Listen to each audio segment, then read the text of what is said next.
Hello and welcome to the Lesbian Lounge, a podcast for the girls who like girls. I'm your host and your resident lesbian big sister, Juliet Taylor, and I'm here to answer your guys' questions, give advice on your dilemmas, and of course, chat about your wildest lesbian dating stories. So grab a drink, get comfy, and welcome into the Lesbian Lounge. Happy New Year, everybody! Whoop whoop! It is officially 2026. January 1st, have we all got those New Year's resolutions written out, ready to go? Are we all ready to make 2026 our best year yet? I hope so. I'm definitely on the mindset that 2026 is going to be the one. It's going to be the best year yet. We've got dreams, we've got plans, we've got goals, so let's go. Don't wait until, because what day is it? It's Thursday, obviously, podcast day. Don't wait till Monday to start. Start today, Thursday, 1st of Jan. Let's start showing up like we mean to go on for the rest of the year. Let's walk into 2026 with bad bitch energy. Like main character. We want to be the main character of our own stories and everyone else's, right? So let's show up from today with main character energy, always and forever, and make 2026 our best year yet. Can't wait. How was our Christmas, everybody? I hope we all had a magical little Christmas. You will have noticed there was no episode. Genuinely don't know what happened. It was all ready to go. It just didn't go.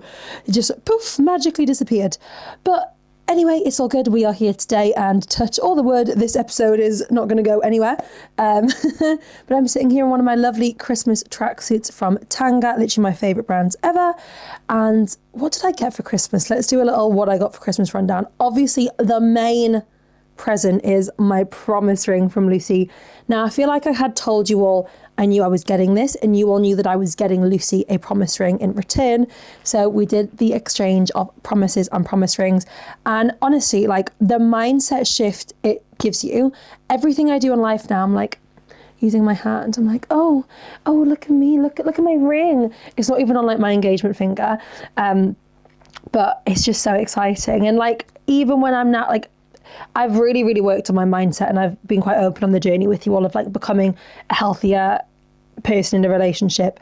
So I don't really have these wobbles as much as I did anymore. But still, if I'm thinking oh my God, she hates me, she doesn't love me, I just look at my ring and I'm like, hang on, she's literally given me this ring and promised to love me for the rest of her life. I need to stop stressing, and I can go on with my day.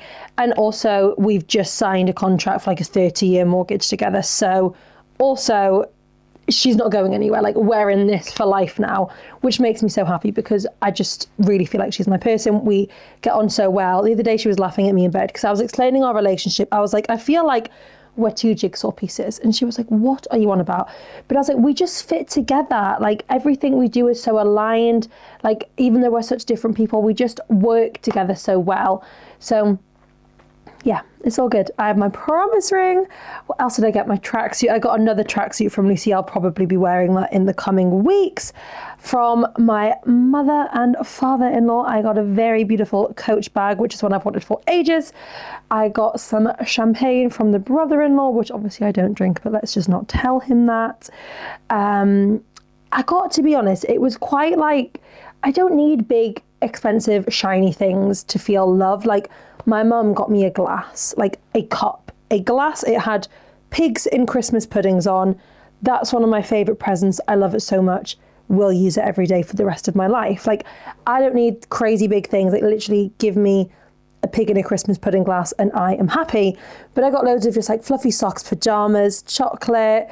We actually got a shark hoover for the house. That's cool. We got a couple of gift vouchers and things for the house. So it's all exciting. The house updates, I don't really have any, to be fair. The solicitors are doing their checks, so hopefully, fingers crossed, by January 11th, I think they said they should be getting back to us. And we're really lucky. Obviously, Lucy and I don't have a chain. We're first-time buyers.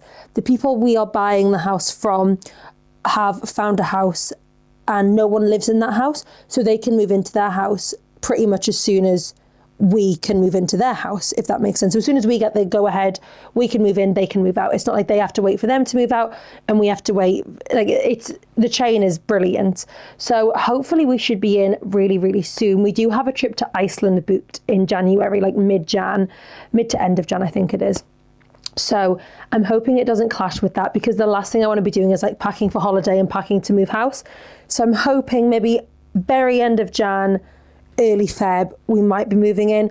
I'm hoping at latest by Easter we'll be in, but there's no real rush from us. We basically see each other every day anyway, because we just live between each other's houses. But life is going to be so much nicer when we have our own house together and we can decorate it. And we're loving going house shopping and just not even buying things, just looking at things. Like, we're like, oh my God, we love this bed, we love this dining room table. Like, we're such adults now. Do you know what I mean?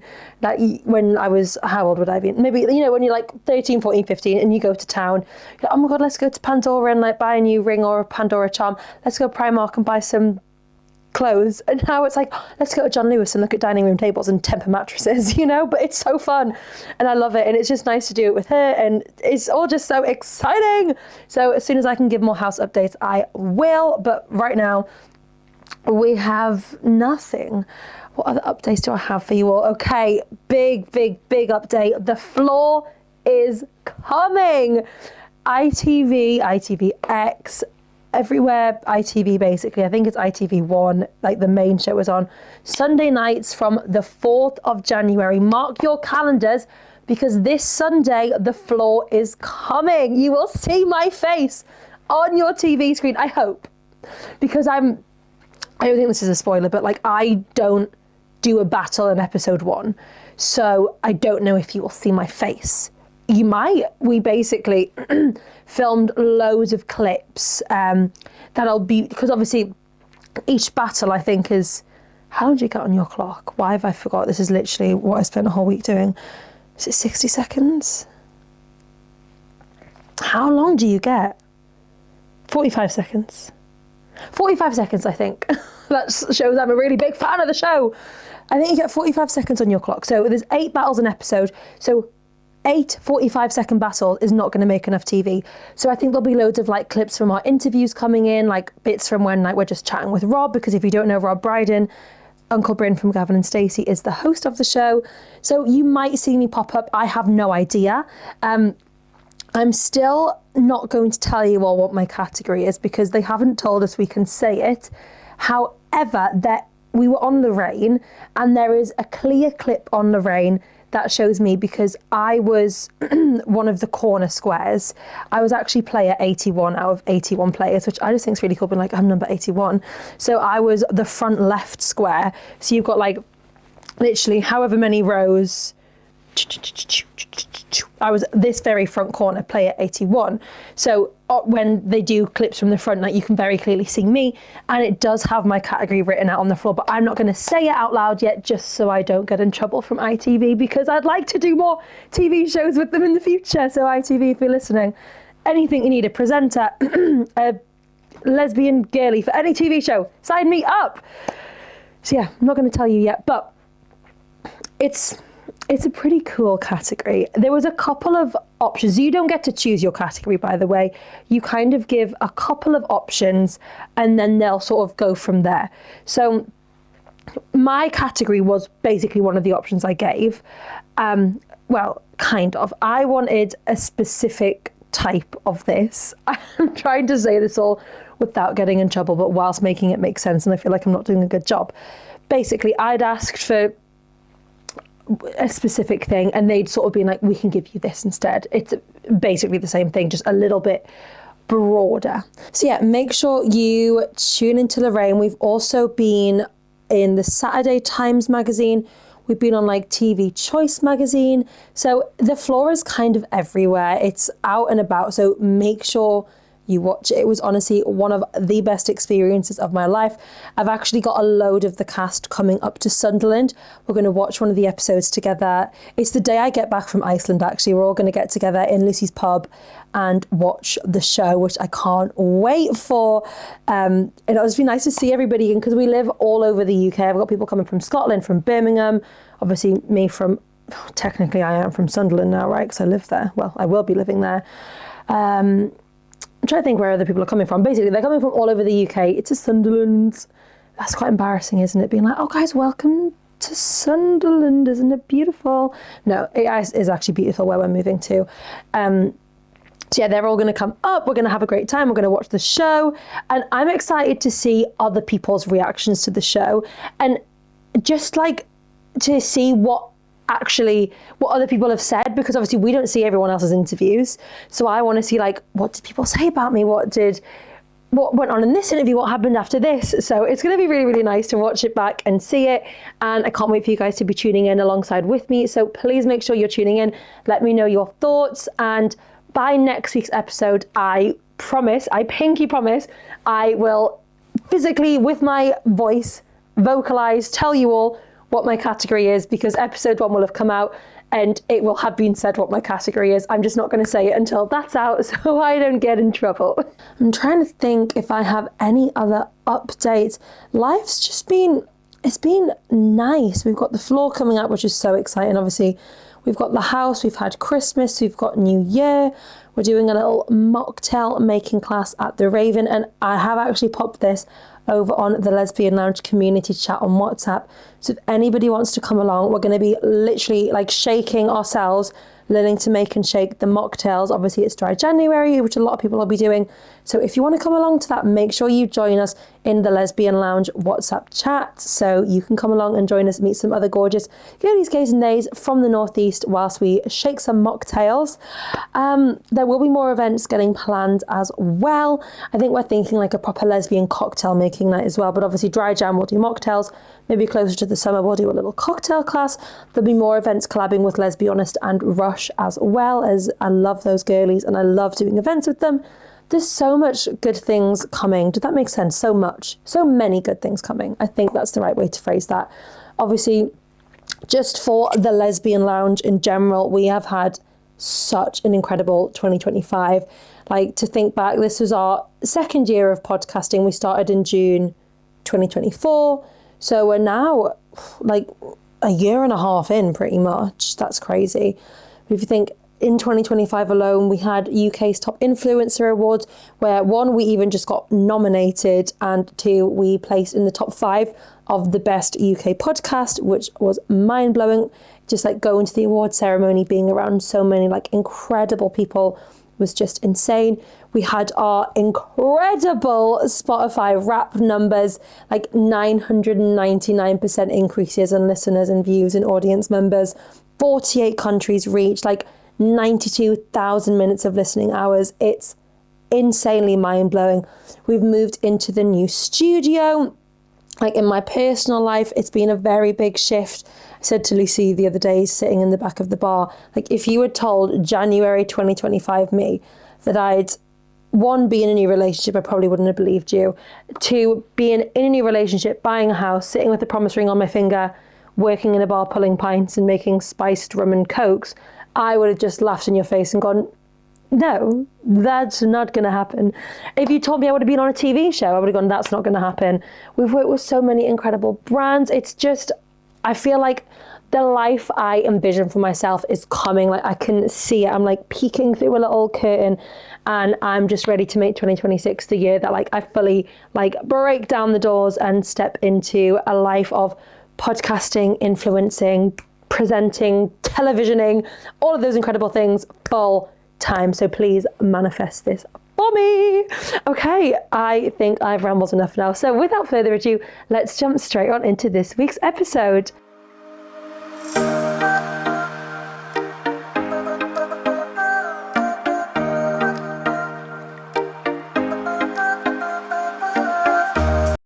So this week's question of the week is, what lesbian dating traits are you leaving behind in 2025? So first up, we have texting your ex. Okay, we're leaving that in 2025. We're entering 2026. Fresh-minded, we're not going to text the ex. Don't care how drunk we are. She ain't getting a message. I like it. Waiting for them to change. Yeah, they're not going to change. If they wanted to, they would. You, not being rude, you're not special. You're not going to change them. They're stuck in their ways. Like, they're not going to change for you. Leave them. Find somebody who's going to love you and appreciate you just as you are. Rushing a connection.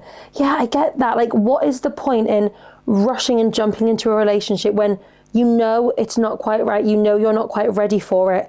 You're just rushing it for the sake of getting into a relationship. Like, there's no point in doing that. Just let it happen naturally. Get to know the person. Enjoy getting to know them. There's no rush on, getting into a relationship, getting a promise ring, buying a cat, moving into a house, getting engaged, getting married. Like, don't rush that connection. Enjoy the early stages of a relationship and actually getting to know a person.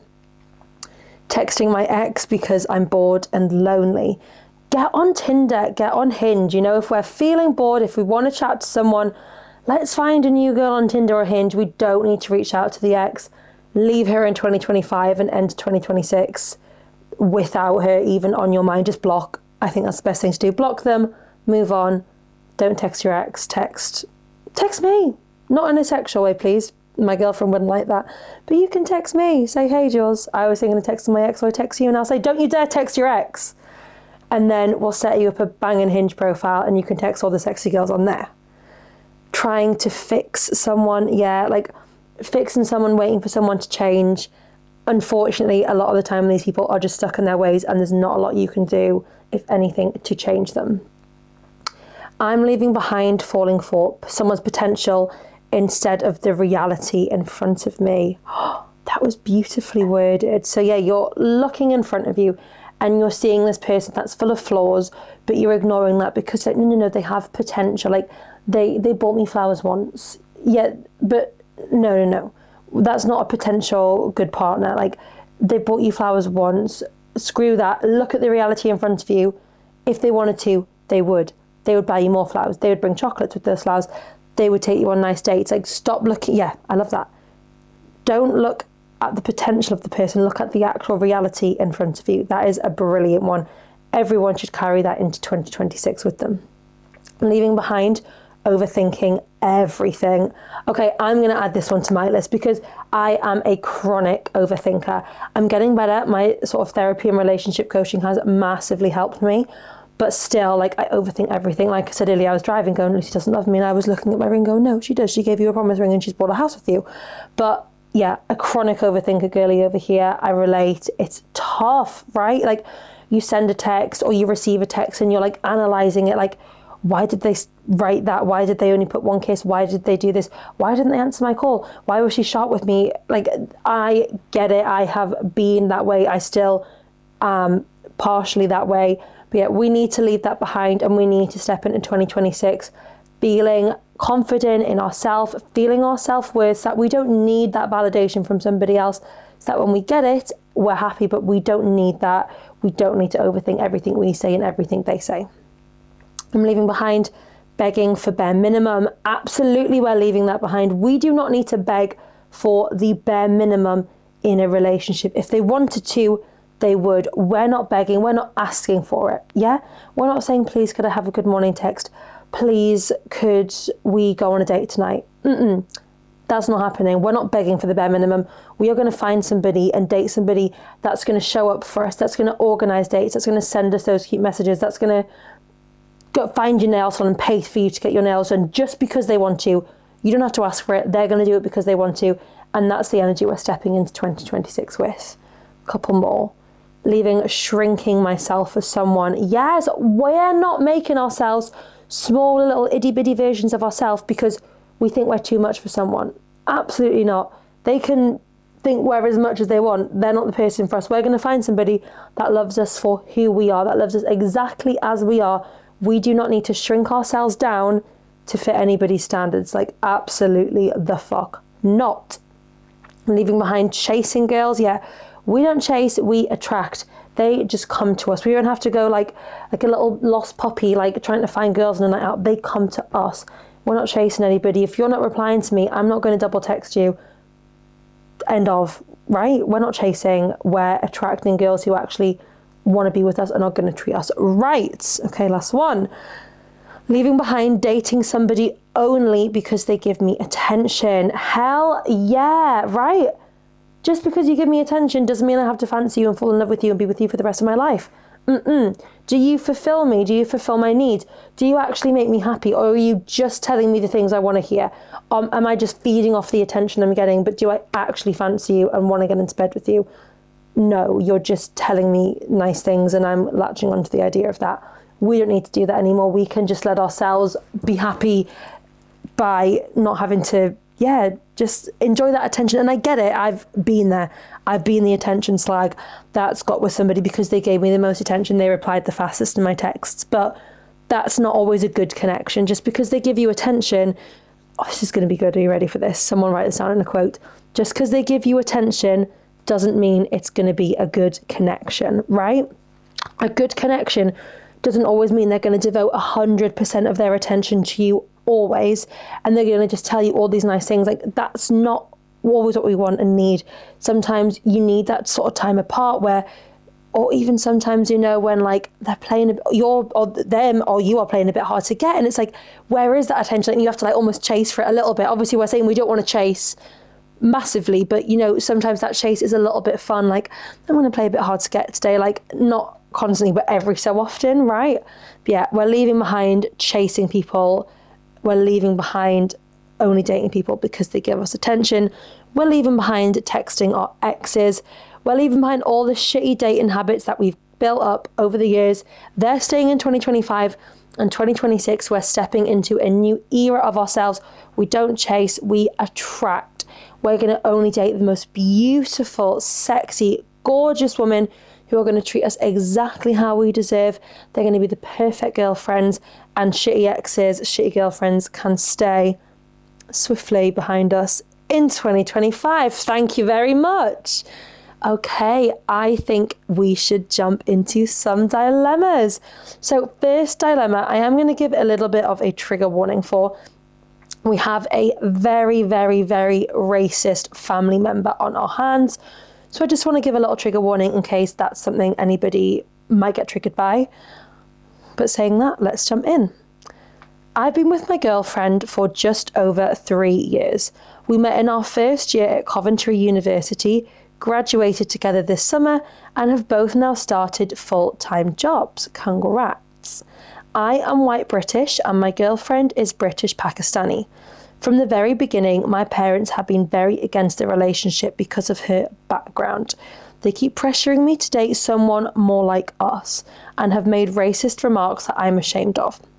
Some of the things they've said include my mum telling me I've only fallen for my girlfriend's looks and that one day I'll come running home crying once I realise sex isn't everything. Okay, that's rude. And when I see what sort of people and horrible culture she comes from, okay, well, that's just rude, mum. Like, that's actually just nasty. They've also said my girlfriend's family doesn't belong in this country. Oh, rude. Who are you to decide that? Because you're not.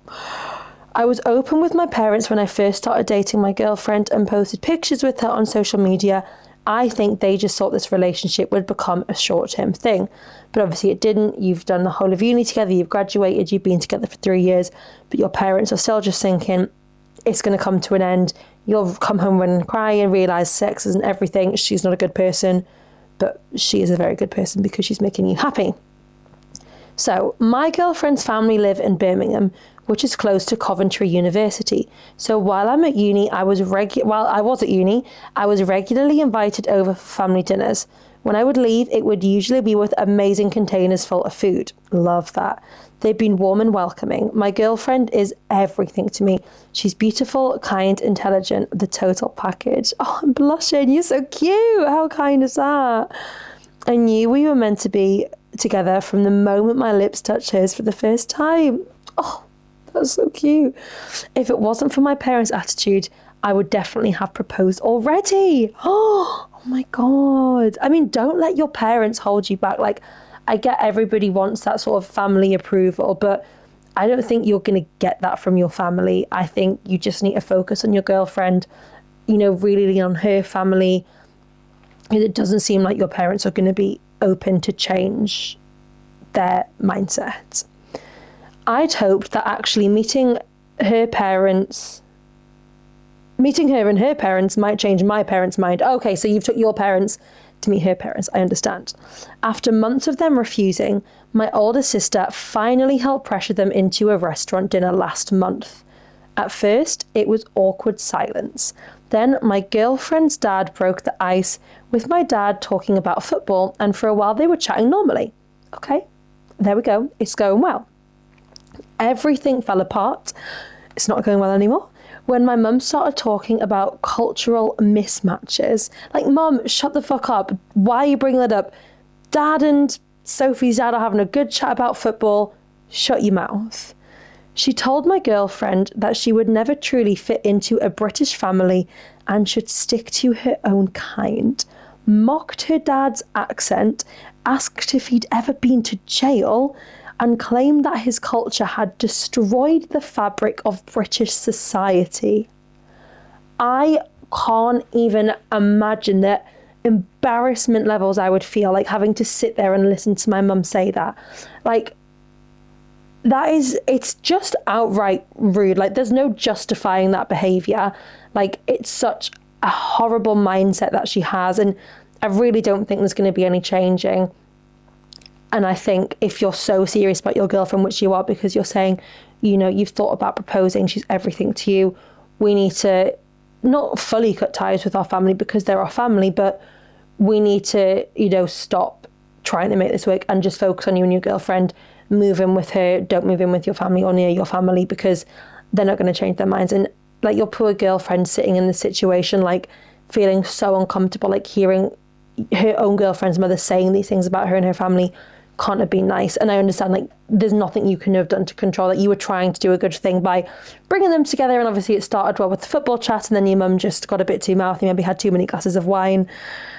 Yeah, that is an awful situation for the both of you to have been in.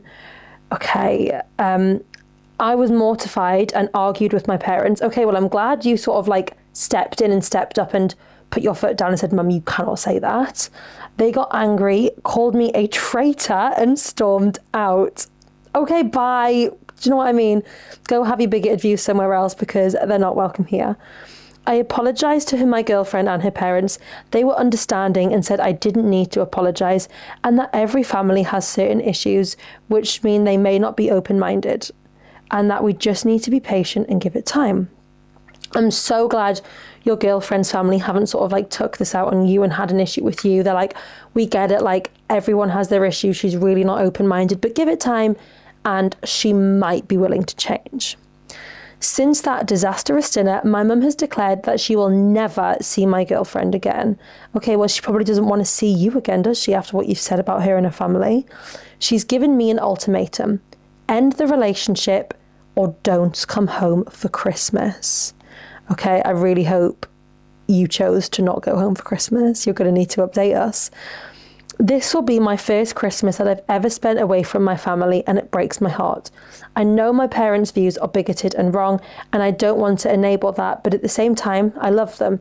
They raised me, supported me, and I don't want to become estranged.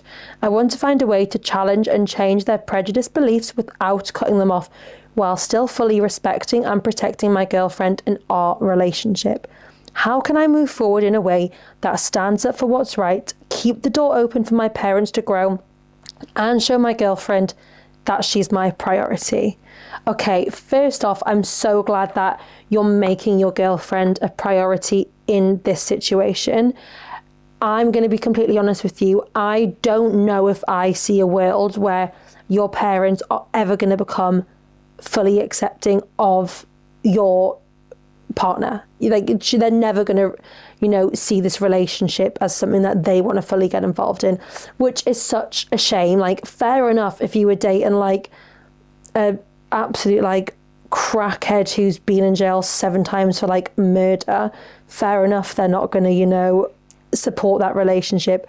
But just because of somebody's culture and where their family's from does not mean that they can have these views and treat you and your girlfriend like shit and give you an ultimatum like that, end the relationship or don't come home for Christmas. Like, you can't do that. You can't just decide that because you don't like my girlfriend. And you probably would like your girlfriend if they got to know each other. That's the problem, right? You just don't like my girlfriend because of where her family's from, because of their culture, which is it's baffling. It's like, what's funny though? They can accept that you're a lesbian and that you want to date girls, but they can't accept the fact that your girlfriend's British Pakistani. Like, make it make sense, because you get so many parents that won't accept the fact that you're a lesbian. But if you brought home, like, yeah, I actually wonder this: what would happen if you brought home a male British Pakistani, would their views be different? Is it because it's a girl and she's a British Pakistani that they're getting so like riled up, right? I think the best thing you can do in this situation, like you said, is prioritize your girlfriend. Don't feed in to like your parents' negativity.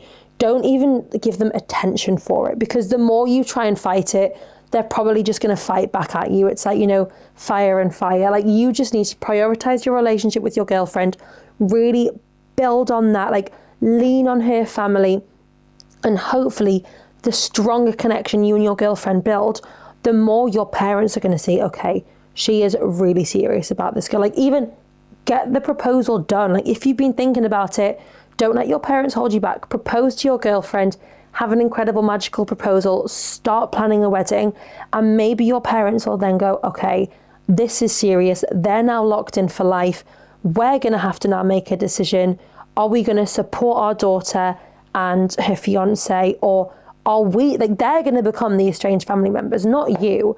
Like, you're going to have this beautiful family with your girlfriend, with her family, with the kids you might have one day. Your parents are going to be the ones who are going to be missing out on all of that if they decide not to jump on the train and get involved and go, you know what, maybe it's not what we envisioned for our daughter, but fuck it, let's just go for it and plan the wedding and have a great time all together. They're going to be the ones missing out. They are going to become the estranged family members, right? So I think the best thing you can do, prioritize your relationship with your girlfriend, get that ring on her finger, lock her in, and then it's up to your parents to go, okay, are we going to support this and just get on board and, you know, have a new daughter-in-law, or are we going to be still be the absolute idiots that we are and go, no, we're not supporting this? And I know, like, the thought of not having your parents at your wedding probably makes you feel like absolute shit, because of course you're going to want your parents there on your wedding day. It's the most special day of your life, and for your parents it should be one of the most special days of their life, watching their child get married to the love of their life, right? But just, you need to focus on you and your girlfriend and your relationship there. And if your family seriously don't want to get on board with that, you don't need to fully cut ties with them, right? Like, I understand that they're your family at the end of the day, but they're not coming to the wedding, and they'll probably decide that for you. You're not going to have to say, listen, you're not invited to the wedding because I know you're going to cause drama. They're going to decide that themselves. They're going to be the one saying, we're not coming to the wedding because we don't want to see you marry Sophie and her family, right? Like, that's on them. They look like the idiots. You have, like, there's nothing you could have done to change their minds because they're so set in their views, right? I mean, maybe because your dad seemed like he was a little bit more like lenient, maybe like just try and get your dad, your girlfriend's dad, and the two of you to go out, like leave the mums out of the situation, get your dad and her dad really pally, and then maybe your dad will go home and be like, you know what, I just went out with John and Sophie and you, it was actually a really nice night. I think you should give them another chance and really actually try and get to know them because they're great people. Maybe that seems like the way to go. Like, maybe take them to a football match. They were bonding over football. Get to Coventry Football or Birmingham, Aston Villa, whoever you all support, and enjoy a nice football match, you and the dads. And then maybe the mums, well, your mum might be more like, okay, I'm going to give it a go because you did. You said it was okay. Let's go from there.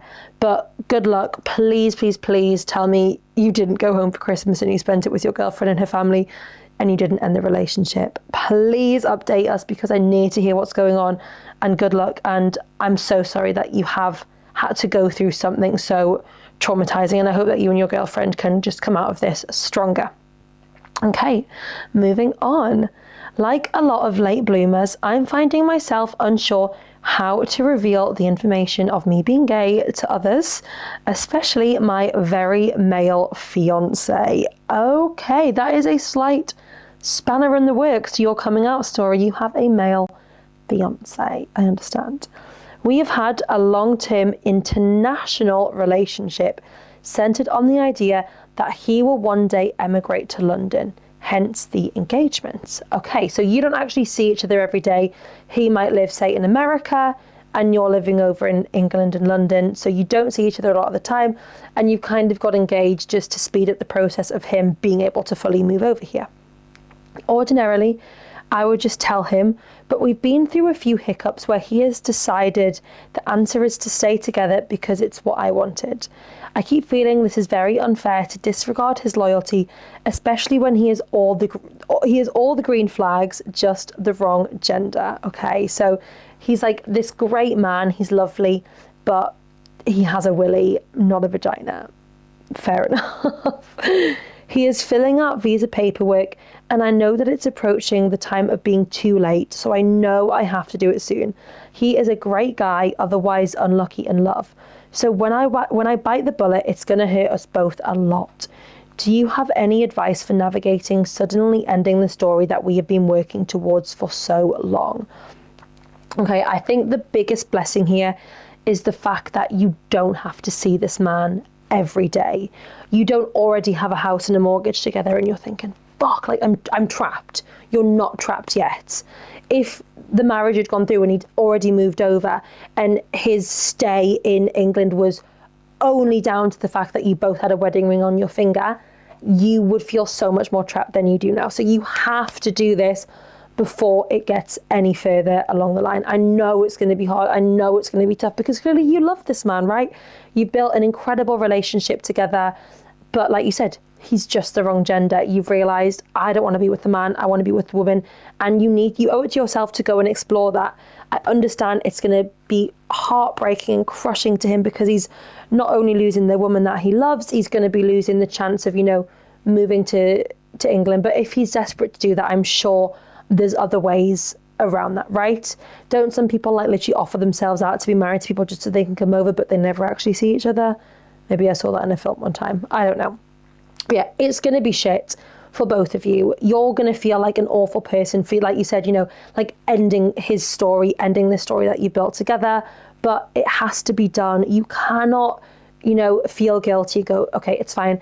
I'll just marry him and he can move over here and we'll go from there. Like, no, because then you are trapped. You are currently not trapped. You have no ties. Yes, you're engaged and you've got this plan for him to come over here, but you haven't crossed that finish line yet. You haven't, got him over here. You haven't completed the wedding. You haven't signed the contract. So you need to break it to him. Maybe, obviously, you can't do it face to face if it's an international relationship. Maybe write him a letter and then you're not having to be like, oh, can we FaceTime? Like, it's a bit of a, tough topic I want to talk to you about. Or just, can we have a FaceTime? Can we have a call? Or like sending it in a text, maybe like writing it out in a letter. And I think you can be honest. I think he will understand if he really does love you. And if he is this really great person, like you say he is, I think he'll understand. And you never know, maybe he's like seen the way you look at girls before and thought like, hang on, like, is there something that she's not telling me? You never know. He might have picked up on signs, even if you don't think there were signs. Like, I don't think there were signs that I was a lesbian, and people tell me all the time, I knew you were a lesbian. And I'm like, I understand. Like, my granny said it to me on Christmas Day. She was like, we've always known Jules was a lesbian, right? She's always hated willies. And I was like, fair and true.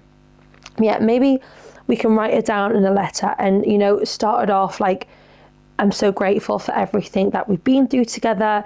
We've created such an incredible story, but I think it's time for that book to close and for me to start a story of my own where I get to fully explore the person that I truly am. And like I said, I think he will be understanding because you said he's a green flag. He's a complete walking green flag. And the best part is, if he doesn't take it the best way, if he does get angry, you're on opposite sides of the world. You're not living in the same country, so you don't have to worry about like going home that night and seeing him whilst he's packing up all his things, right? He's over there. You can almost then like just shut your mind. Like, if you can't see it, it's not real, right? You can't see what's going on, and you can, as hard as it's going to be to like, what you're going to want to reach out and you're going to want to check he's okay. But he's angry and whatever, you don't have to deal with that because you can't see it, right? You're in your own place, he's in his own place, and he will be okay. I say this all the time when people have boyfriends but they're coming out as gay. I think, would your boyfriend not rather be with someone who actually fancies him, who actually wants to suck his willy, right? As gross as that sounds, because I know to us lesbians we think that sounds disgusting, but would your boyfriend not rather that? because I think you would. Surely you would rather be with someone that wanted to be with you, that wanted to live life with you and do sexual, intimate things with you, not always be too tired or not in the mood for sex, because deep down you know that you don't want to have sex with them, not because you're too tired, because you don't like what's going on. Yeah, you don't want to see us with those boxers off. So surely he would rather be with somebody who's going to love him for who he is and want to rip his boxers off and do all those gross things that straight couples do. But yeah, it's going to suck and it's going to feel like shit, but you have to do it. Like we said, what are we leaving behind in 2025? You're leaving behind your straight girl era, you're leaving your lovely fiance behind, and you're stepping into your full lesbian fantasy, and you're going to have a great time. You're going to love it. And trust me, think of where you're going to be in a year's time, right? Right now, you're in this shitty situation. You're almost like stuck in the mud. You don't know what to do.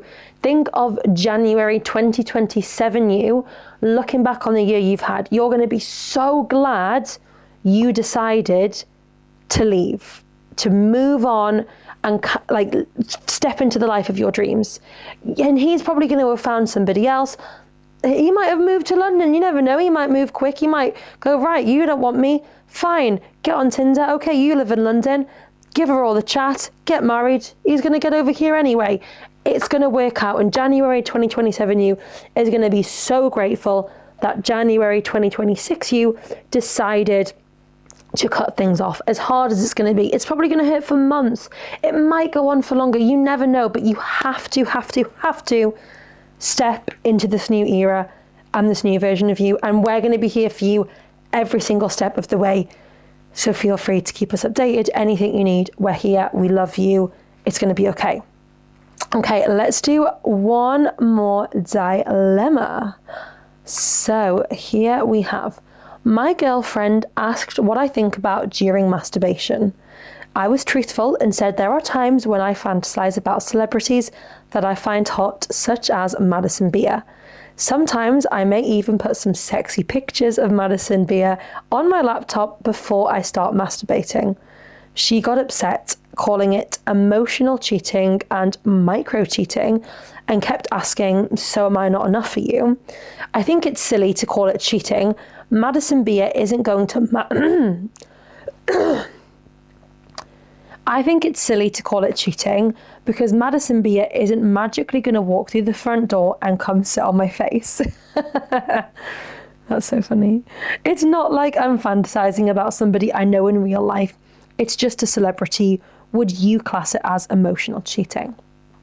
Okay, I feel like your girlfriend asked this question clearly expecting a different answer, because you wouldn't ask if you didn't want to know. So I think she was asking like, oh, what do you think about when you're masturbating? And she was fully expecting you to say, oh baby, I think about you all the time. I get at the sexy pictures that you send me and like go to town. But obviously you've been honest and said, yeah, sometimes I'll get up a picture of Madison Beer and go to town thinking of her and, you know, imagining her coming sitting on my face. But like you said, it's not going to happen. I'm assuming you live in the UK. I'm pretty sure Madison Beer is American. It's just not going to happen, right? I mean, you never know. There might be one magical day when you flown to New York for a holiday, you go to a Madison Beer concert, she spots you in the audience, she pulls you backstage, you have great sex, right? Like, it could happen. I'm not going to say it wouldn't happen, but the chances of it happening are slim. You're very happy with your girlfriend. You don't want to date Madison Beer. You just think she's attractive. I can see from your girlfriend's point of view, like thinking, so you don't think of me when you're masturbating, but chances are you do. You just sometimes also want to look at a picture of Madison Beer, a celebrity that you find sexy. I think the best thing you can do in this situation is like not entertain it too much, like not create a big deal around it. And, you know, maybe like speak to don't even like speak about it. Just like text your girlfriend, or when you see her tonight, be like, oh, baby, like I want to tell you what I did today. Like I masturbated, I fingered myself, whatever, and I was using all of these sexy pictures that you got me. Or maybe like text her, be like, babe, like, oh, okay, here we go, got it. We're going to buy her some really sexy lingerie, and we're going to be like, baby, I bought you this sexy lingerie, like why don't we have a little photo shoot together, so when I'm masturbating, I can look at these pictures of you. She's going to feel loved, she's going to feel wanted, she's going to feel validated. And even if sometimes you get up a sneaky picture of Madison Beer or another celebrity that you find fit, just don't tell her. Just tell her it was her. It was you on my mind. I'm saying this, like, if it was me in the situation and like Lucy was lying to me, I'd be like, you fucking bitch. No, I wouldn't. But, you know, buy some sexy lingerie, get some sexy pictures, maybe even like be like, I'm going to get some for you, you can get some for me. Like, then every time we masturbate, we can think of each other and have some sexy pictures of each other to look at. And yeah, if sometimes you think about Madison Beer, just tell her it was her. Or be like, I imagine you and Madison Beer scissoring and I'm sat there watching. Like, maybe her and Madison Beer need to be in the picture together, right? But it's going to be okay. I think your relationship can surpass this. Yeah, it's all going to be good. Okay, thank you all so much for listening. If you liked what you heard, leave us a review on Apple or Spotify. You can also subscribe to the podcast on YouTube. You can, what else can you do? You can follow us on Instagram and TikTok at the lesbianlounge.podcast. If you have any dilemmas or questions or stories of your own that you want to send in, you can send them to our anonymous Google form. You can join our WhatsApp group chat or Instagram broadcast channel. You can watch The Floor on ITV1 and ITVX from the 4th of January. That is this Sunday. And have a brilliant New Year's Day. Can't wait to hear all your New Year's resolutions. And I just can't wait to go into 2026 with you all. It's going to be a good year. And yeah, I love you all so much. Thank you for listening. And I'll see you all next Thursday for a brand new episode. Love you all. Bye.